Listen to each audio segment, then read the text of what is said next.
কেমন আছো তোমরা সবাই? হয়তো তোমরা অনেকেই জানো আমাদের অবস্থা বা আমাদের পরিস্থিতি একদমই ভালো নেই। তোমরা অনেকেই জানতে চাইছো যে বাবার কি হয়েছে, বা বাবা তো বাড়ি এসেছিলো, বাবার আবার কি হলো। তো হ্যাঁ, বাবা তো বাড়ি এসেছিল, কিন্তু বাবার বাড়ি আসার 2-3 দিনের পরই আবারও ভীষণ বাড়াবাড়ি হয়ে যায়।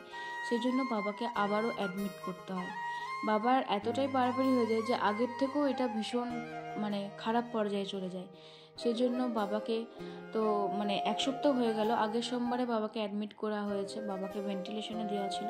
বাবা এখন সেই সব কিছুই বাবার মেশিনের দ্বারা চলছিল। বাবা সব কিছুই কাজ করা অর্গ্যান বন্ধ করে দিয়েছিল, সেজন্য ভেন্টিলেশনে ছিল। তো এখন ভেন্টিলেশন বার করে আইসিইউতে আছে। আর এই ভিডিওটা হচ্ছে আমার মেজদির যেদিনকে জন্মদিন ছিল সেদিনকার ভিডিও। তো এই ভিডিওর মধ্য দিয়েই তোমাদের সাথে কিছু কথা আজকে আমি শেয়ার করব। তোমরা তো জেনেই গেলে যে আমার বাবার কন্ডিশন একদমই ভালো নেই। আমরাও সেজন্য মনের দিক থেকে কেউ ভালো নেই, বিশ্বাস করো। সেজন্য ফেসবুকেও কিছুদিন কাজ বন্ধ রেখেছিলাম। আমার বাবা এখন ভালো নেই, কিন্তু তবুও ফেসবুকে এখন কিছু ছবি ভিডিও পোস্ট আমাকে করতে হবে বা করব, এই সিদ্ধান্তটাই নিয়েছি। কারণ এটা আমার একটা কাজ, এখান থেকে আমি কিছু টাকা হলেও ইনকাম করি।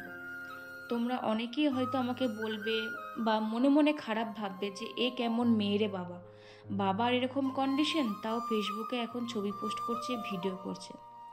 আচ্ছা তোমরাই বলো, যারা এরকম ভাবছো বা বলছো, তারা কি কেউ এই সিচুয়েশনে আমাদের পাশে এসে দাঁড়িয়েছো? কেউ কি 2-1 টাকা দিয়ে আমাদেরকে সাহায্য করেছো?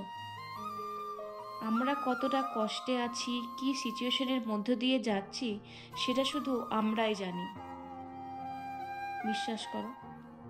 তারপর আসে এই ফেসবুকের কথায়। এখানে আমি ছবি ভিডিও পোস্ট করে কিছু টাকা হলেও ইনকাম করি, সেটা দিয়ে আমি আমার পরিবারকে একটু হলেও সাহায্য করতে পারি। তাই এই কাজটা আমাকে বন্ধ করলে চলবে না। কারণ দেখো, সব সময় আমরা বাবাকে নিয়ে ভাবছি, সব সময় অল টাইম, যে বাবাকে কিভাবে সুস্থ করে আনবো, বাবার কেন এরকম হলো, বাবাকে কিভাবে বাড়ি ফিরিয়ে আনবো, বাবাকে বাড়ি সুস্থ করে নিয়ে আসার পর বাবাকে কিভাবে রাখবো, এত যত্ন এত আগলে কি যত্ন করে কিভাবে সেবা করব। সব সময় ভাবছি যে বাবার কেন এরকম হুট করে হয়ে গেল, কেন আগে থেকে বুঝতে পারলাম না, কেন এতটা বাজে সিচুয়েশনের মধ্যে দিয়ে আমরা পড়ে আছি, কেন হলো, কি করলাম যে বাবার এরকম হয়ে গেল, কি এমন করেছি, এরকম সবসময় মাথার মধ্যে ঘুরছে। বিশ্বাস করো, বাবার যখন অতটা খারাপ কন্ডিশন ছিল না, তখন ওই 2 দিন, ওই সোম মঙ্গল বুধ, যখন ডাক্তাররা বলেই দিয়েছিল বাবাকে নিয়ে যাওয়ার পর যে 48 ঘন্টা না গেলে কিছু বলা যাবে না। আর বিশ্বাস করো, 48 ঘন্টা পেরিয়ে যাওয়ার পরও বাবা যখন কোনো রকম রেসপন্স করেনি, ওই 2-3টে দিন যে আমাদের মধ্যে কিভাবে কেটেছে, আমরা আমার 3 বোন আর মা মিলে একসাথে জড়ো হয়ে এত কেঁদেছি যে আমাদের এখন চোখের জলটাই শুকিয়ে গেছে। বিশ্বাস করো, না খেয়ে না ঘুমিয়ে মরণ কান্নার মতন কেঁদেছি যে কি হয়ে গেল আমার বাবার সাথে, আমার বাবাটা এত কষ্ট পাচ্ছে কেন। আমার বাবা যেখানে আমাদেরকে ছেড়ে একটা দ্বন্দ্ব থাকতে পারে না, বক বক করে সব সময়, এত ভালো মানুষটার কেন এরকম হলো, এটা ভেবেই আমরা পাগল হয়ে যাচ্ছি যে কেন এতটা কি করে কি হয়ে গেল। তো এই ভিডিও করার মাধ্যমে হয়তো আমি নিজেকে একটু হলেও ওখানটা থেকে বের করে আনতে পারছি, একটু হলেও ভালো লাগবে, সেজন্যই এইগুলো করা। তোমরা বিশ্বাস করো, এই ভিডিওগুলো যখন এডিট করছি না, তখন অনায়াসই চোখ দিয়ে জল বেরিয়ে আসছে। কারণ তখন আমার বাবা সুস্থ ছিল, স্বাভাবিক ছিল। এই ভিডিওতে দেখতে হবে, ভিডিওতে হয়তো আমার বাবা ভাই সেরকমভাবে থাকে না, কিন্তু তারা আর এই ভিডিওটাতেও সেরকমভাবে নেই, কিন্তু একটুখানি হলেও ক্লিপটা আছে।